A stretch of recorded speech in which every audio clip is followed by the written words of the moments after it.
Hello guys, welcome to another video in my channel. अभी हम जिस मैच के बारे में बात करने वाले हैं वो है कल सुबह को होने जाने वाला सुपर स्मैश का मैच, जो कि होने जा रहा है ओटागो और ऑकलैंड के बीच में। तो जैसे कि आप देख सकते हैं, ये मैच होने जा रहा है मोलिनियो पार्क अलेक्जेंड्रा में। यहाँ पे जो वुमेंस मैच है वो भी होगा, जैसे कि हर फिक्सचर में होने वाला है इस साल सुपर स्मैश में, वैसे ही यहाँ पर भी होगा। कुछ बहुत ही इंटरेस्टिंग चीज़ें हैं जो मैं हमेशा ही आपके सामने रखने की कोशिश करता हूँ, यहाँ पर भी होगा। लेकिन एक चीज़ जो ऑकलैंड के मैचेस में अभी के लिए आपको समझना पड़ेगा वो है ये कि बहुत से ऐसे प्लेयर्स हैं जिनके रिकॉर्ड्स यहाँ पे अवेलेबल नहीं हैं, ठीक है, क्योंकि पहले वो उतना रेगुलरली खेलते नहीं थे। तो ऐसा हो सकता है कि जो हम सिलेक्ट करें ऑकलैंड की तरफ से स्पेशली, वो थोड़ा सा रैंडम हो या फिर थोड़ा सा किसी और सोर्स के ऊपर डिपेंड करके हो, ना कि यहाँ के रिलेवेंट जो इन्फॉर्मेशन हमको मिल रहे हैं उस बेसिस पे। ठीक है, तो इसीलिए थोड़ा सा इस मैचेस में ना इन्वेस्टमेंट कम करना, स्पेशली ऑकलैंड के मैच में कहूँगा। आखिरी मैच पर भी आपने देखा था जहाँ पर वेलिंगटन के अगेंस्ट में मैच था, वहाँ पर भी हमने बहुत हद तक कोशिश तो करी थी, लेकिन बहुत सारे ऐसे प्लेयर्स थे जिनके रिकॉर्ड्स अवेलेबल नहीं थे। हमने करंट फॉर्म के बेसिस पर सोचने की कोशिश करी थी, लेकिन ऑफकोर्स चीज़ें उतनी सही गई नहीं थी। तो यही इसीलिए मैं कहूँगा कि ऑकलैंड के मैचेस में थोड़ा संभल के रहना पड़ेगा अभी हमें, क्योंकि बहुत सारे ऐसी चीज़ें हो सकते हैं जो हम एक्सपेक्ट ना करें। वेदर क्लियर है, कोई इशू नहीं है। ओटागो पिछले सीजन में चौथे स्थान पर थी और ऑकलैंड ऑफकोर्स रनर्स रही है। आखिरी 5 T20 मैचेस की बात करें तो 2 नो रिजल्ट रहा है, नहीं तो ऑकलैंड अभी भी 2-1 से आगे चल रहे हैं। इस ग्राउंड में पिछले सीजन में 2 मैच खेली है ओटागो ने, वो दोनों ही मैच वो जीते हैं, और 18 साल में एक मैच, और ज़्यादा मैचेस मतलब हुए नहीं है इस ग्राउंड पर। जनरली इस ग्राउंड वो ज़्यादा इस्तेमाल करते नहीं है अपने होम ग्राउंड के हिसाब से ओटागो की टीम। पिछले सीजन की परफॉर्मेंस की बात करें तो ये कुछ परफॉर्मेंस आपको दिख जाएंगे, अगर आप चाहें तो देख सकते हैं। आ जाते हैं और देखते हैं जब ये दोनों टीमें आमने सामने होती हैं तो क्या होता है। एक बहुत ही लगभग कंसिस्टेंट मैं कहूँगा चीज़ आपको देखने को मिलेगी, वो है कि ऑकलैंड की बैटिंग यहाँ पर हमेशा अच्छी रही है। ठीक है, एक मैच के एक इनिंग्स को छोड़कर हमेशा ही उनकी बैटिंग डिसेंट रही है। ओटागो की बैटिंग एक दो प्लेयर्स हैं उनके ऊपर डिपेंड काफ़ी करता है, अगर वो अच्छा करते हैं तो उनकी बैटिंग भी सही हो जाती है, नहीं तो थोड़ा सा इनकन्सिस्टेंट का बैटिंग में रहा है। तो देखते रहो, 2017 से अगर हम स्टार्ट करें तो आपको दिखेगा कि 147 यहाँ पर बना था, और ये है आखिरी मैच जब ये दोनों टीमें इस ग्राउंड पे भिड़ी थी। तो यहाँ पर रदरफोर्ड और बेन लिस्टर ने बॉलिंग से अच्छा काम करा हुआ था। सिन सोलिया के बैटिंग और बॉलिंग दोनों से ही कंट्रीब्यूशंस थे। साथ में कचोपा तो अवेलेबल नहीं है, चैपमैन भी अवेलेबल नहीं है, तो रॉबर्ट ओडोनिल का एक कुछ इंटरेस्टिंग चीज़ आपको यहाँ पर दिख जाएगा। हमेशा ही जब भी इस फिक्सचर में वो खेले हैं ना कुछ रन्स बना है। अभी क्या है कि रॉबर्ट ओडोनिल काफ़ी नीचे आते हैं, मतलब अभी तो चलिए 4 तक आ जा रहे हैं, नंबर 4 तक, पहले उससे भी नीचे आते थे, तो इसीलिए बहुत बड़े स्कोर्स नहीं बनाए हैं, लेकिन हमेशा उनके खाते में कुछ ना कुछ स्कोर रहा है। और सबसे इंटरेस्टिंग बात है, हमेशा ही वो नॉट आउट रहे हैं, मतलब मेजॉरिटी ऑफ द टाइम्स। इसीलिए जब मैं आगे आपको इनका समराइज़ करके परफॉर्मेंस दिखाऊंगा तब आपको ये चीज़ दिख भी जाएगा। तो जो भी हो, ये कुछ परफॉर्मेंस से आप नोटिस कर सकते हैं ऑकलैंड की बैटिंग और ओटागो की बैटिंग। ठीक है, और विकेट टेकर्स जो थे, बंचे से विकेट निकालने वाले, वो भी ऑकलैंड के ही बॉलर्स थे। अच्छा, अगला मैच देखते हैं। यहाँ पर ऑकलैंड की बैटिंग, और ये लौता मैच है यहाँ पर ऑकलैंड की बैटिंग उतनी अच्छी हुई नहीं थी। यहाँ पर मैट बेकन ने लीड किया था, जो कि ऑफकोर्स स्क्वाड में तो है, देखना होगा कल के मैच में खेलेंगे नहीं, और यही एक लौता मैच है जब वो खेले थे ऑकलैंड के अगेंस्ट में ओटागो के होकर, धागा खोल दिया था उन्होंने। ठीक है, ओकॉनेल यहाँ पर भी कुछ रन उन्होंने बनाए थे। ओटागो की बैटिंग भी बहुत खास नहीं रही थी, लेकिन चलिए उन्होंने जीत हासिल करा था। लिस्टर के यहाँ पर भी 2 विकेट्स थे। और उसके बाद से नोटिस करो, देखो फिर से देखो 184। ठीक है, बॉलर्स जो है ओटागो के, मतलब मेन डिपेंडेबल बॉलर्स जो हैं, जैसे कि जेकब डफी हो गए, या फिर जो स्पिनर्स हैं माइकल रिप्पन, अनारू किचन, ये कंसिस्टेंटली खेल रहे हैं। हो सकता है कुछ कुछ विकेट्स भी निकाल रहे हैं, लेकिन उस तरह से रेजिस्टेंस नहीं लगा पा रहे हैं ऑकलैंड की बैटिंग में। ठीक है, आपको दिखेगा डफी यहाँ पर भी 2 विकेट्स थे, लेकिन रन्स देखिए 184 तक बन गया। जहाँ पर कचोपा, जिनके काफ़ी अच्छे रिकॉर्ड्स रहे हैं इस फिक्सचर में, जो कि अवेलेबल नहीं है ऑफकोर्स उनके, और यहाँ पर ओकॉनेल का फिर से देखिए 22 रन नॉट आउट। अच्छा, ओटागो ने यहाँ पर चेस कर लिया, चेस नहीं कर पाए वो, रदरफोर्ड और अनाडो किचन के नीचे से रन थे। मैक्लीनगन जो पहले ऑकलैंड के होकर खेलते थे, अभी इस सीज़न में वो ओटागो की टीम में जुड़ चुके हैं, इनके विकेट्स यहाँ पर थे। साथ में सोमरवाइल, ये भी लगभग कॉन्सिस्टेंट परफॉर्मर रहे हैं इस फिक्सचर में। अगला मैच, और ये है पिछले सीजन के 2 मैचेस जो आपको देखने को मिलेंगे। ओटागो ने यहाँ पर बनाया था 210, फिर से रदरफोर्ड, साथ में ब्रूम और फॉक्सट्रोट के रन्स थे। मैक्लेनगन के यहाँ पर भी विकेट्स थे, सोमरवाइल का 1 विकेट यहाँ पर भी था। ऑकलैंड यहाँ पर चेज नहीं कर पाई थी, लेकिन उनकी बैटिंग यहाँ पर भी डिसेंट रही थी। 197 बुरा स्कोर नहीं है। ग्लेन फिलिप्स के यहाँ पर स्कोर से आप देखेंगे डफी रिप्पन यहाँ पर विकेट्स निकाल रहे हैं एक दो करके, लेकिन उस तरह से डोमिनेटिंगली कुछ नहीं जिसके ऊपर डिपेंड करके ओटागो का कोई बैटिंग, मतलब ओटागो कोई बैटिंग कोलैप्स लीड कर सके। ठीक है। और ये एक चीज़ रही है ओटागो के बॉलिंग के साथ पिछले सीजन में सुपर स्मैश में स्पेशली, कि उस तरह से उनकी बॉलिंग कंसिस्टेंटली परफॉर्म नहीं कर पाई है। कुछ कुछ मैचों में किसी किसी बॉलर ने बंचेस में विकेट निकाला भी होगा, लेकिन कंसिस्टेंटली नहीं, ठीक है। और आखिरी जो मैच हुआ था, जो प्रिलिमिनरी फाइनल था, मतलब इस मैच को जीत कर ही फाइनल में गई थी ऑकलैंड की टीम। यहाँ पर भी आप नोटिस करेंगे 174 बनाया था। यहाँ पर केली, फॉक्सक्रोफ्ट, किचन, ये कुछ परफॉर्मर्स थे। सोमरवाइल का यहाँ पर भी विकेट था। सोमरवाइल एक कंसिस्टेंट परफॉर्मर रहे हैं बॉलिंग से अगर बात करी जाए तो। साथ में ये कुछ बॉलर्स थे जिनमें से कोई भी अवेलेबल नहीं है। ऑकलैंड की बैटिंग फिर से आप नोटिस करो, फिर से गप्टिल के साथ यहाँ पर ओकॉनेल यहाँ पर भी नॉट आउट थे, साथ में फिलिप्स, माइकल रे के विकेट से, साथ में डफ़ी देखिए, डफ़ी और रिपन कंसिस्टेंटली विकेट निकालते जा रहे हैं। यहाँ पर भी एक एक विकेट था, यहाँ पर भी एक दो विकेट करके दे रहे हैं, यहाँ पर भी डफ़ी के 2 विकेट्स, ठीक है। तो ऐसा चल रहा है। कुछ मैचेस में शायद खेले नहीं होंगे, लेकिन उस तरह से इफ़ेक्टिव कुछ नहीं नज़र आया है जो कि इफ़ेक्टिवनेस दिखाया था एक मैच पर मैट बेकन ने, जहां पर उन्होंने 4 विकेट निकाले थे और 139 जो कि लोएस्ट स्कोर है इस फिक्सचर में अभी तक ऑकलैंड की तरफ से, वो हमें देखने को मिला था। तो ओवरऑल अगर आप नोटिस करेंगे तो काफ़ी अच्छा स्कोरिंग फिक्सचर रहा है ये, ठीक है। दोनों ही तरफ से आपको स्कोर्स देखने को मिल रहे हैं। 200 के ऊपर भी बना है, 190 भी बना है, 170, 180 तो बनते ही हैं यहाँ पे।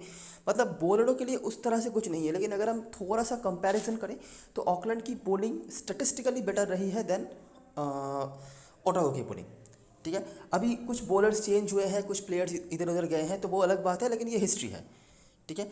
हिस्ट्री ये भी है कि कुछ परफॉर्मर्स हैं जो मैं आपको यहाँ पर दिखाऊंगा। परफॉर्मर्स अगर हेड टू हेड मैच की बात करें तो ग्लेन फिलिप्स का यहाँ पर बहुत ही अच्छा परफॉर्मेंस है। 6 मैचेस में 260 रन, 65 का औसत है और एक शतक भी उन्होंने लगाया था। आखिरी सीजन में जो 2 मैचेस उन्होंने खेले थे, दोनों में ही उन्होंने रन बनाया था। एक में यहाँ पर 27 आप देख सकते हैं, जो प्रिलिमिनरी फाइनल था, और यहाँ पर भी शतक उन्होंने लगाया था। और दूसरे हैं रॉबर्ट ओडानेल का औसत 121 है। तो इसको देखकर ज़्यादा मतलब बह मत जाना, नॉट आउट रहे हैं कई बार, लेकिन हमेशा रन बनाया है। ये एक चीज़ है जो मैं इनके बारे में कह सकता हूँ।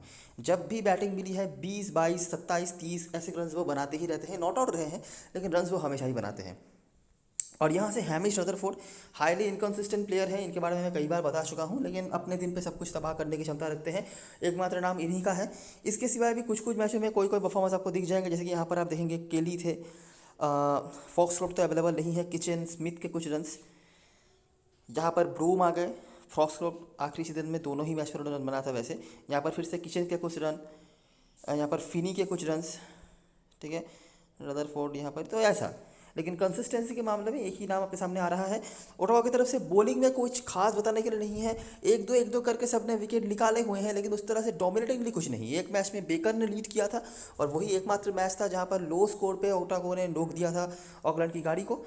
और ऑकलैंड की तरफ से रॉनी हीरा जो कि अवेलेबल ऑफकोर्स नहीं है। इस ग्राउंड में ज़्यादा मैचेस हुए नहीं हैं, तो अच्छा हेड टू हेड में क्या क्या चीज़ें हैं आई होप आपने देख लिया होगा, ठीक है। रन्स काफ़ी बनते हैं, एक बैटिंग डोमिनेटिंग फिक्सचर ये रहा है। एक ही इनिंग्स रहा है जहाँ पर एक बैटिंग कोलैप्स हमें देखने को मिला, वो भी ऑकलैंड की तरफ से, और उसको लीड किया था एक बॉलर ने, मैट बेकर। नहीं तो ओटागो की बॉलिंग यहाँ पर हमेशा ही नीचे ही रही है, उनका परफॉर्मेंस आप कह सकते हैं। ऑकलैंड की बॉलिंग भी बहुत खास तो नहीं रही है, लेकिन at the end of the day match उन्होंने जीता है मेजॉरिटी ऑफ द टाइम्स, ठीक है। और कुछ जो परफॉर्मर्स हैं हेड टू हेड में वो भी मैंने आपको दिखा दिए। अभी आ जाते हैं ग्राउंड में। ग्राउंड में ज़्यादा मैचेस हुए नहीं है, जैसे कि आपने देखा पिछले सीजन में 2, उससे पहले वाले सीजन में 1, इसलिए मुझे थोड़ा पीछे भी जाना पड़ा है। तो देखते हैं हमें ग्राउंड से क्या क्या इन्फॉर्मेशन मिल रहे हैं। इस ग्राउंड के ना 2 मतलब आप कह सकते हैं फेज़ हैं, ठीक है। एक जगह पर है जहाँ पर रन्स बनते हैं, 180, 190 तक भी बने हैं, लेकिन यहाँ पर आप एक लो स्कोरिंग इनकाउंटर्स भी कई बार देख सकते हैं। और उसके पीछे सबसे बड़ा राज होता है अगर आपके पास स्पिन अटैक अच्छा हो, ठीक है। अगर आपके स्पिनर्स यहाँ पे काम कर जाते हैं ना, तो यहाँ पर आप बैटिंग कोलैप्स भी लीड करवा सकते हो। नहीं तो ऑन एन एवरेज यहाँ पर अच्छे खासे स्कोर्स बन जाते हैं। मैं आपको दिखाता हूँ।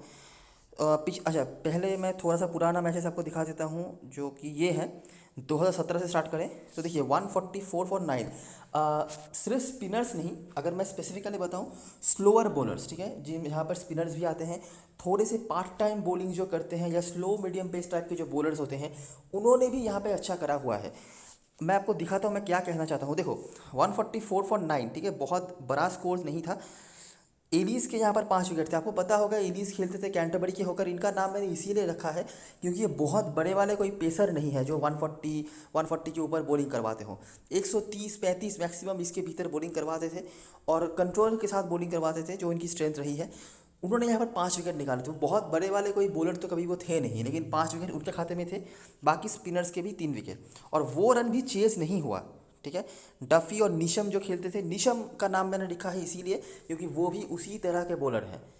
ठीक है, बहुत तेज़ वो बॉलिंग करवाते नहीं हैं, तो इस तरह के बॉलरों को यहाँ पे काफ़ी हेल्प मिल जाता है। अच्छा, और उसी साल में दूसरा जो मैच हुआ था, यहाँ पर भी एक लो स्कोरिंग इनकाउंटर हमें देखने को मिला था 147, जहाँ पर लिस्टर साथ में सोलिया ने आखिरी मैच में बॉलिंग नहीं कराई थी, लेकिन मुझे लगता है यहाँ पर उनकी बॉलिंग काम पे आ सकती है। अगर टीम को ज़रूरत पड़े तो वो डेफिनेटली ट्राई कर सकते हैं। साथ में स्पिनर्स। ठीक है, ऑकलैंड ने ये चेस कर लिया था। तो ये है 2017 के 2 मैचेस, और आप देख सकते हैं दोनों ही मैचेस ज़्यादा रन बने नहीं थे। यहाँ पर शायद ऑकलैंड थोड़ा रन ज़्यादा बना सकती थी अगर उनको 20 ओवर खेलने को मिल जाते, लेकिन बैटिंग फर्स्ट में आप एक चीज़ नोटिस कर सकते हैं, 2017 में दोनों ही मैचेस ज़्यादा रन बने नहीं थे। ठीक है, 2018 में जो एकमात्र मैच हुआ था, यहाँ पर भी नोटिस करो, बैटिंग फर्स्ट 99, और ये 20 ओवर खेले हैं इन्होंने पूरा। ठीक है, लेकिन उससे ज़्यादा रन बना नहीं पाए। स्पिनर्स यहाँ पे खेल रहे थे नॉर्दर्न डिशेस के होकर, ईस्ट शो थी, मिचेल सैटनर जैसे बॉलर्स खेल रहे थे, तो वो भी एक फैक्टर था कि काफ़ी अच्छे कैलिबर के बॉलर्स हैं वो। लेकिन जो है सो है कि स्पिनर्स ने यहाँ पर रोक के रखा था। एंटोन डेपचीज भी, उनके 3 स्पिनर्स यहाँ पे खेल रहे थे, 5 में से 3 स्पिनर वो खिला रहे थे यहाँ पर, और तीनों के ही इकोनॉमी 6-5, किसी का 2.5 ऐसा इकोनॉमी था। ठीक है, विकेट्स 3 ही मिले, लेकिन आप देख सकते हैं कि क्या इफेक्ट डाल के गए थे। नॉर्दर्न डिस्ट्रिक्ट्स भी बहुत अच्छी तरीके से चेज नहीं कर पाई थी, 101 बने थे 5 विकेट के नुकसान पर। तो आप देख सकते हैं 2017 और 2018 में एक बहुत ही लो स्कोरिंग मतलब इनकाउंटर्स हमें देखने को मिले थे।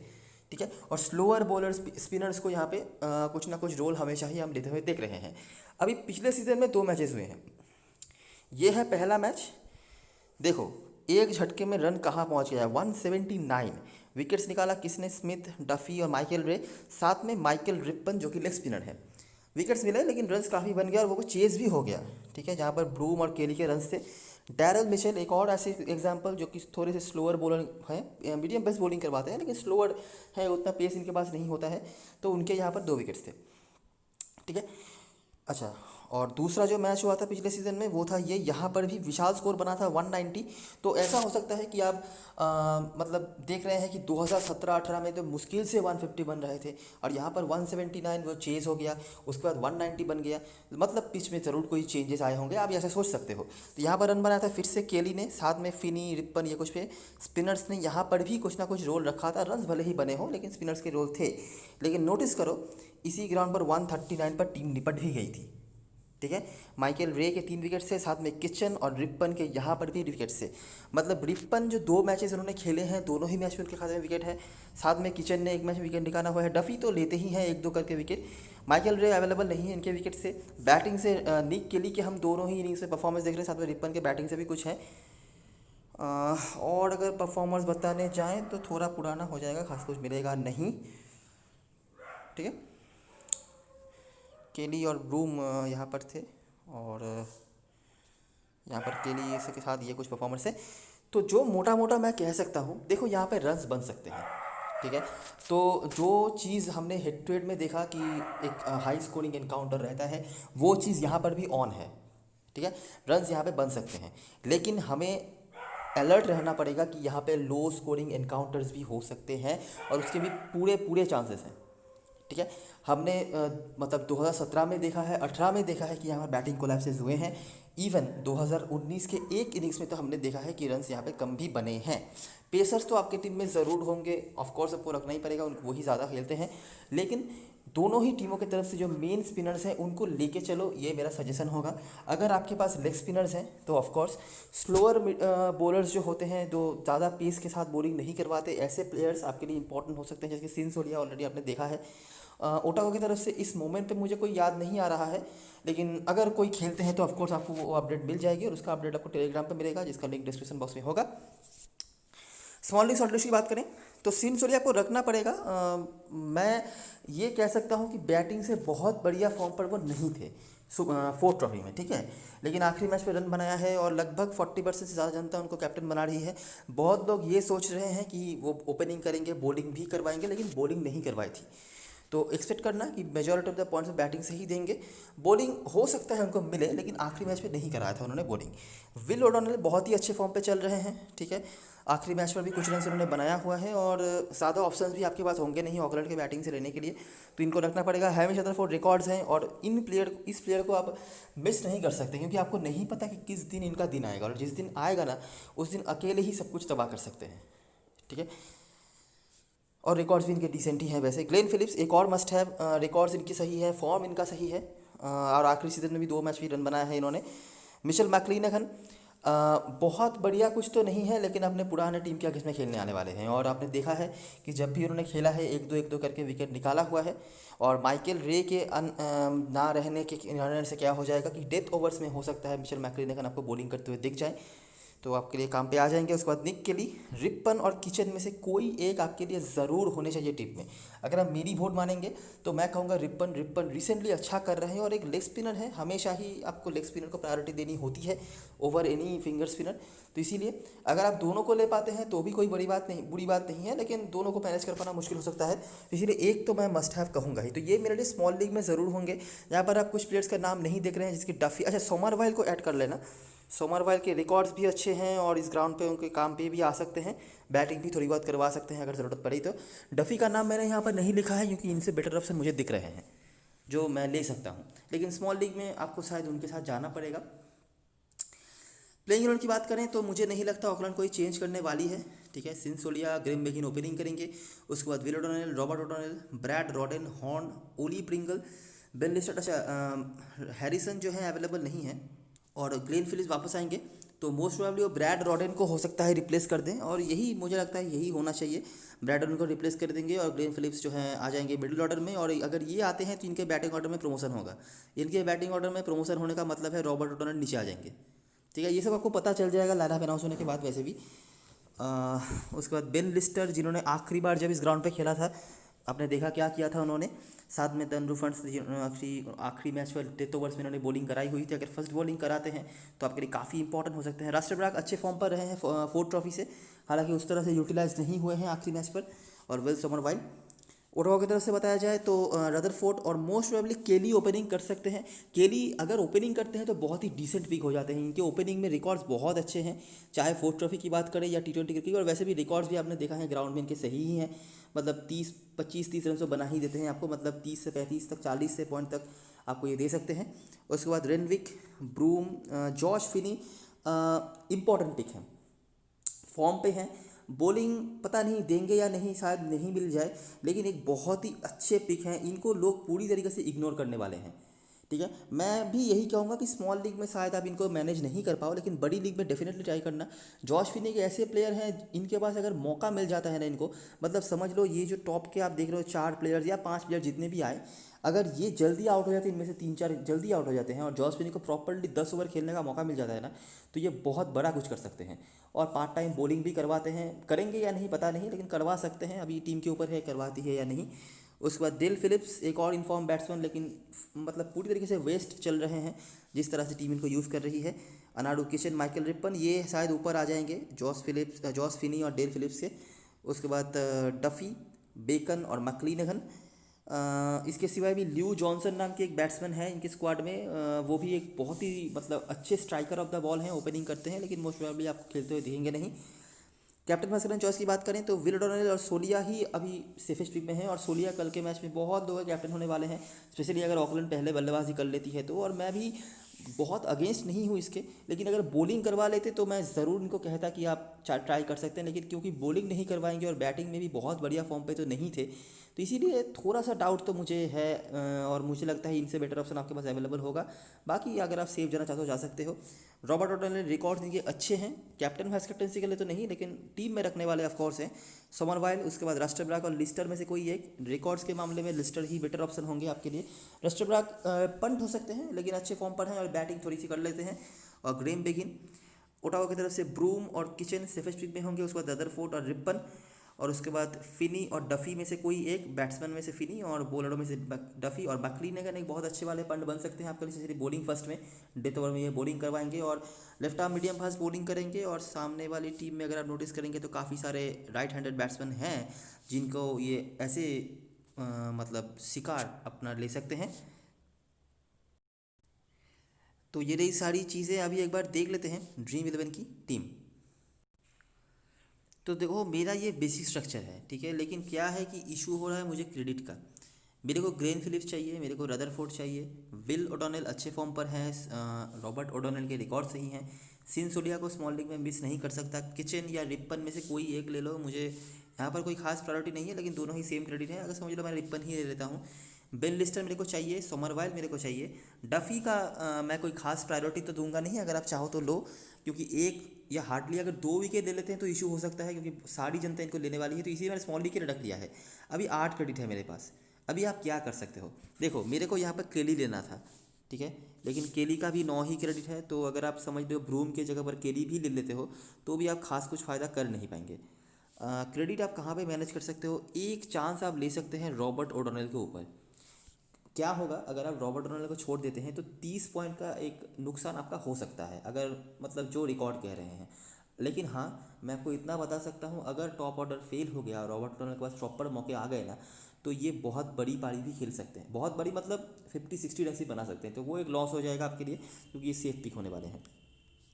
बाकी क्रेडिट मैनेज करवाने के लिए आप लिस्टर को ड्रॉप कर सकते हो, काफ़ी लोग इनको ड्रॉप कर रहे हैं, हालांकि मैं तो चाहता नहीं, क्योंकि लिस्टर एक ऐसे बॉलर हैं जिस दिन लेते हैं विकेट्स ना, उस दिन एक आध विकेट से उनका पेट नहीं भरता है, वो बंचेस में ही विकेट लेते हैं, साथ में बोनस और देके जाते हैं, तो इसलिए इनको ड्रॉप करना थोड़ा रिस्की हो सकता है। और इस ग्राउंड पे जब आखिरी बार वो खेले हैं, विकेट भी उन्होंने निकाला हुआ है 3, तो इसीलिए मैं चाहता तो नहीं हूँ इनको ड्रॉप करने को, लेकिन ये एक ऑप्शन है अगर आप कंसिडर करना चाहते हो।